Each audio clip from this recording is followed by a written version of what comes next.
But to him, nikah, how we can understand this is more, you will see a story of a woman, her husband was beating her because she refused to sleep with him. Why she refused to sleep with him? Because her husband, his name is Abu Rifa, he divorced her. And she wanted to go back to him, but Muhammad, he come with this rule. Sorry, Rifa, he divorced the wife. And then the Abdul Rahman, a guy is named Abdul Rahman, he married this woman. This woman, she went to Aisha, she said, my husband did beat me, look what happened to me, he made my skin greener than my clothes. Then the Prophet, he said to her, that if your intention to go back to your previous husband, you should know that he is not lawful for you.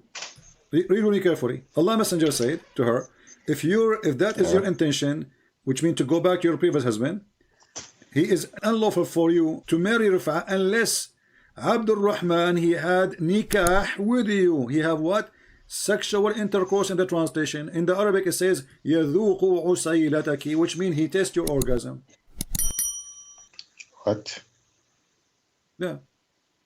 This wait.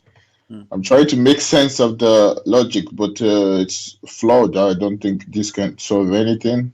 It's just wait. So if she wants to go back, back to your previous husband, you cannot do that unless the new husband, he F you and he tastes your orgasm and you taste his orgasm.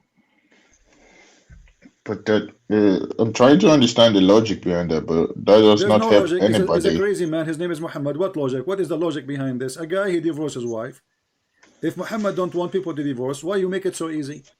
So he made it so easy, and people they divorce, marry, divorce, remarry, divorce, remarry. So now Muhammad, he tried to fix it supposedly. So he come with the rule: if you divorce your wife 3 times, Allah told me she cannot go back to you unless she F a new guy, not to marry.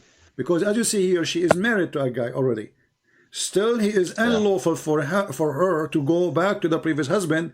Why? Because she did not F the new guy yet. That logic is flawed. It does not help anybody. Okay, I see the proof. Nikah means F word, not marriage. Okay. Yeah. What do you think about the Prophet of God? He said to a woman, unless he tastes your juice and you taste his juice.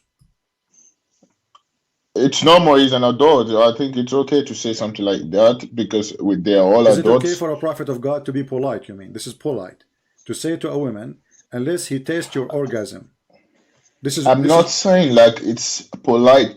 I'm just saying like they are all adults and they are talking. Well, why he don't say like unless you sleep with him?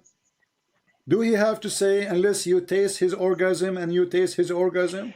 You know, the old times, their grammar, the way of saying things were like different from the way we compose English now. So they just say the way they understand. Okay, Jesus was there before Muhammad, 600 years before that. Why he did not say such a thing?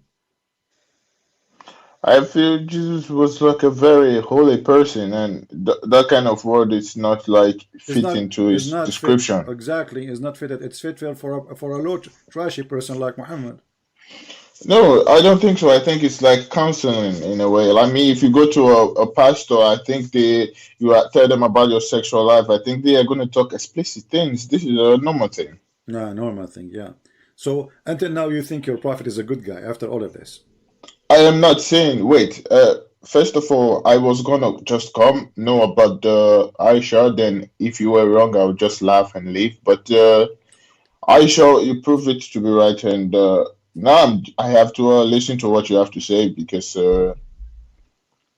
whenever I ask my sheikh this, he never show me proof. He just say, don't believe these people and don't let your wife speak to this man. This man, he knows you, that they talk about you and that they advise us not to listen to you or any other Christians. So the next one, it's about... No, wait, before. What about if you have a friend and this friend is married to a widowed, and then a prophet, he says to your friend, what did you marry? Did you marry a widow or a little child?